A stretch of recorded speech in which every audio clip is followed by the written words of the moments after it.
ಎಲ್ಲರಿಗೂ ನಮಸ್ಕಾರ. ಬಹುಶಃ ನೀವು ನನ್ನನ್ನ ಮರ್ತಿಲ್ಲ ಅಂತ ಅನ್ಕೊಂಡಿದ್ದೀನಿ.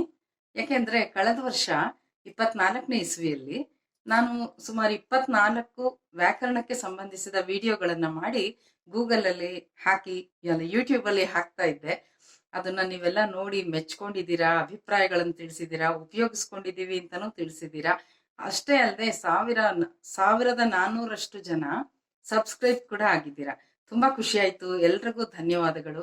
ಮತ್ತೆ ಈಗ ನಾನು ಇನ್ನೊಂದು ಸರಣಿಯನ್ನ ಪ್ರಾರಂಭಿಸೋಣ ಅಂತ ಅನ್ಕೊಂಡೆ. ಅದೇನಂದ್ರೆ, ಸಾಮಾನ್ಯವಾಗಿ ನಾವು ದೈಹಿಕ ಆರೋಗ್ಯ ಮತ್ತು ಮಾನಸಿಕ ಆರೋಗ್ಯ ಅಂತ ನಾವು ಗಮನಿಸ್ತಾ ಹೋದಾಗ ಮಕ್ಕಳಲ್ಲಿ ದೈಹಿಕ ಆರೋಗ್ಯಕ್ಕೆ ತಾಯಿಯಾದವಳು ತನಗೆ ಎಲ್ಲಿ ಯಾವುದು ಒಳ್ಳೆ ವಸ್ತು ಸಿಕ್ಕಿದ್ರು, ಅದು ತರಕಾರಿ, ಹಾಲು, ಹಣ್ಣು ಏನೇ ಆಗ್ಲಿ, ಇದರಲ್ಲಿ ನಾನು ಏನು ಒಳ್ಳೆಯದನ್ನ ನನ್ನ ಮಕ್ಕಳಿಗೆ ಕೊಟ್ಟು ದೈಹಿಕ ಆರೋಗ್ಯವನ್ನ ಅವ್ರದ್ದು ಪೋಷಿಸಬಹುದು ಅಂತ ಯೋಚಿಸ್ತಾಳಲ್ವಾ. ಹಾಗೇನೆ ಶಿಕ್ಷಕರು ಮಕ್ಕಳ ಮಾನಸಿಕ ಆರೋಗ್ಯದ ಬಗ್ಗೆ ಹೆಚ್ಚು ಗಮನ ತಗೊಳ್ಕೊತಾರೆ. ಎಲ್ಲಿ ಯಾವ ಒಳ್ಳೆಯ ವಿಷಯ ತಿಳಿಸಿದ್ರು ತಮ್ಮ ವಿದ್ಯಾರ್ಥಿಗಳಿಗೆ ತಿಳಿಸ್ಬೇಕು, ಅವ್ರ ಇದನ್ನ ಮನವರಿಕೆ ಮಾಡ್ಕೊಳ್ಬೇಕು ಅಂತ ಹೇಳ್ತಾ ಇದನ್ನ ಬೈಹಾರ್ಟ್ ಮಾಡು, ಇದನ್ನ ಹೀಗ್ ಓದು, ಇದನ್ನ ಹೀಗ್ ಕೇಳು ಅಂತೆಲ್ಲ ಹೇಳಿ ಅವ್ರಿಗೆ ಸಲಹೆಗಳನ್ನ ಕೊಡ್ತಾನೆ ಇರ್ತಾರೆ. ಎಷ್ಟೋ ಸರಿ ಹೇಗನ್ಸುತ್ತೆ ಅಂದ್ರೆ, ಶಿಕ್ಷಕರು ಇಷ್ಟೊಂದು ಹೇಳೋದನ್ನ ನೋಡಿ ಮಕ್ಕಳು ಅಬ್ಬಾ ಬಂದ್ರಪ್ಪ, ಇವ್ ನಾವೆಲ್ಲೋ ತೆಗ್ಲಾಕೊಂಡ್ಬಿಟ್ರೆ ಕಷ್ಟ ಅಂತ ಓಡೋಗೋ ಮಟ್ಟಕ್ಕೂ ಇರ್ತಾರೆ. ಒಟ್ಟಾರೆ ಮಕ್ಕಳ ಮಾನಸಿಕ ಆರೋಗ್ಯವನ್ನ ಬೆಳೆಸೋದ್ರಲ್ಲಿ ಶಿಕ್ಷಕರ ಪಾತ್ರ ದೊಡ್ಡದು. ಅದಕ್ಕೆ ನಾನು ಹೇಳಕ್ ಹೊರಟಿರುವಂತ ವಿಷಯವನ್ನ ನಿಮ್ಮೆದುರಿಗೆ ತಂದಿದ್ದೀನಿ. ಇದು ಮುಖ್ಯವಾಗಿ ಕನ್ನಡದಲ್ಲಿ ಬರೆದಿರುವಂತಹ ವಿಜ್ಞಾನದ ಬಗ್ಗೆ ತಿಳಿಸ್ಕೊಡುವಂತಹ ಅನೇಕ ವಿಚಾರಗಳು. ಸಾಮಾನ್ಯವಾಗಿ ಒಂದು ಸಸ್ಯ, ಒಂದು ಬೀಜ ಮೊಳಕೆ ಹೊಡೆದು ಸಸಿ ಆಗ್ಬೇಕು ಅಂದ್ರೆ ಅದು ಫಲವತ್ತಾದ ನೆಲದಲ್ಲಿ ಬಹಳ ಸುಲಭವಾಗಿ ಬರುತ್ತೆ.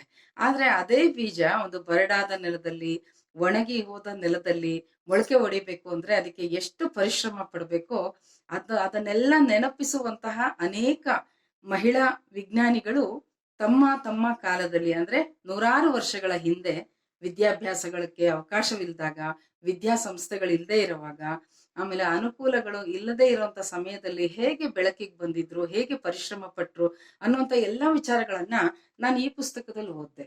ಕ್ಷಮಾ ವಿ ಭಾನುಪ್ರಕಾಶ್ ಅವರು ಬರೆದಿರುವಂತಹ ವಿಜ್ಞಾನ ಲೋಕದ ಜ್ಞಾನ ಕುಸುಮಗಳು ಅನ್ನೋದು 50 ಜನ ಮಹಿಳೆಯರ ಬಗ್ಗೆ ಬರೆದಿದ್ದಾರೆ ಅವರು. ಅದನ್ನ ನೋಡಿದಾಗ ನನ್ಗನ್ನಿಸ್ತು ಇದು ಮಕ್ಕಳಿಗೆ ತಲುಪಬೇಕು ಅಂತ. ಹಾಗಾಗಿ ನಾನಿದು ಓದಿದಾಗ ಯಾವುದೇ ವಿಚಾರವನ್ನು, ಈಗ ನೋಡಿ, ಮಗುವಿಗೆ ಒಂದು ಒಳ್ಳೆ ರೀತಿಯಲ್ಲಿ ಪೌಷ್ಟಿಕಾಂಶ ತಲುಪಬೇಕು ಅಂದ್ರೆ ಆ ತಾಯಿಗೆ ಹೆಚ್ಚು ಪೌಷ್ಟಿಕವಾದ ಆಹಾರವನ್ನು ಕೊಟ್ರೆ ಅದು ಆ ತಾಯಿ ತನ್ನ ಮೈಗೂಡಿಸಿಕೊಂಡು ಅನುಭವದಿಂದ ಮತ್ತು ಅದನ್ನ ಪ್ರೀತಿಯನ್ನ ಆಗಿ ಪರಿವರ್ತಿಸಿ ಆ ಹಾಲನ್ನ ಮಗುವಿಗೆ ನೀಡಿದಾಗ ಹಸುಗೂಸು ಚೆನ್ನಾಗಿ ಬೆಳೆಯುತ್ತೆ. ಹಾಗೆ ನಿಮ್ಮಂತ ಶಿಕ್ಷಕರಿಗೆ ನಾನು ಈ ವಿಜ್ಞಾನಿಗಳ ವಿಚಾರಗಳನ್ನ ತಿಳಿಸಿದಾಗ ಅವ್ರಿಗೆ ತಲುಪಬಹುದು ಅನ್ನೋದು ನಂದೊಂದು ಆಶಯ. ಅದಕ್ಕಾಗಿ ನಾನು ಇಲ್ಲಿಗೆ ಬಂದಿದ್ದೀನಿ. ನೋಡಿ, ಈ ಪುಸ್ತಕವನ್ನು ಬರ್ತಿರೋದು ಕ್ಷಮಾ ವಿ ಭಾನುಪ್ರಕಾಶ್. ಇದಕ್ಕೆ ಒಂದು ಪ್ರಶಸ್ತಿ ಸಹ ಬಂದಿದೆ. ಈ ಪುಸ್ತಕಕ್ಕೆ ಕನ್ನಡ ಸಾಹಿತ್ಯ ಪರಿಷತ್ನವರು ಕೊಡುವಂತಹ ಗೌರವ್ ಭಟ್ ಅನ್ನುವ ದತ್ತಿ ಪ್ರಶಸ್ತಿನೂ ಬಂದಿದೆ ಇದಕ್ಕೆ.